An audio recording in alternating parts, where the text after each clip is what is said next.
د سرحدونو، قومونو او قبایلو چارو وزارت په میدان وردګو ولایت کې د ملت یووالي، د اسلامي نظام بقا او د ولسونو هوساینې تر عنوان لاندې غونډه ترسره کړه.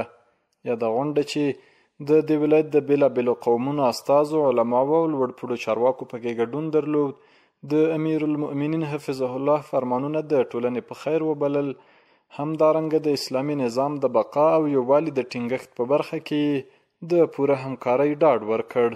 دا د جرګو وطن ده، د احمدشاه بابا له عصر نه را په دې خوا د افغانستان تقریبا 80% کار په جرګو مخ په وړاندې ځي.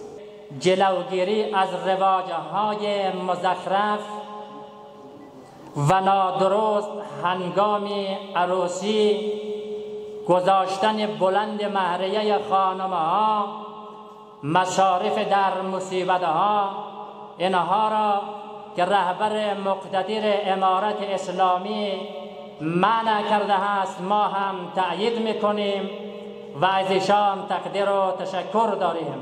د اتفاق خبره کوو، د مینې او د ورورولۍ خبره کوو او ته یوه چتر لاندې د یوه هوسا ژوند غوښتونکي یو. په دې غونډه کې لوړپوړو چارواکو د دغه ولایت ولسونو یووالی وستایه او د شته ستونزو د حل ډاډ یې ورکړ. ترڅنګ یې له دوی وغوښتل چې د هېواد د آبادۍ لپاره خپل یووالی همداسې ټینګ وساتي.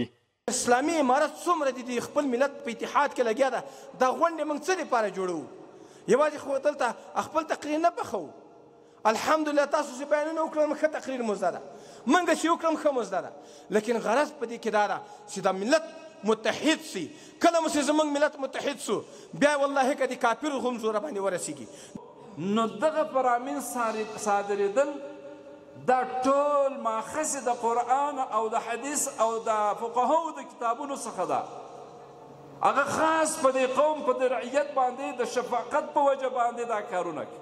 الحمدلله دا د افتخار ځای ده چې نن موږ او تاسې په یو مجلس کې په یو تالار کې که هغه د هر قوم او د هرې قبیلې خلک دي، علما دي او راټول سوي یو او د یو هدف او د مقصد دپاره چې هغه اتحاد او اتفاق ده.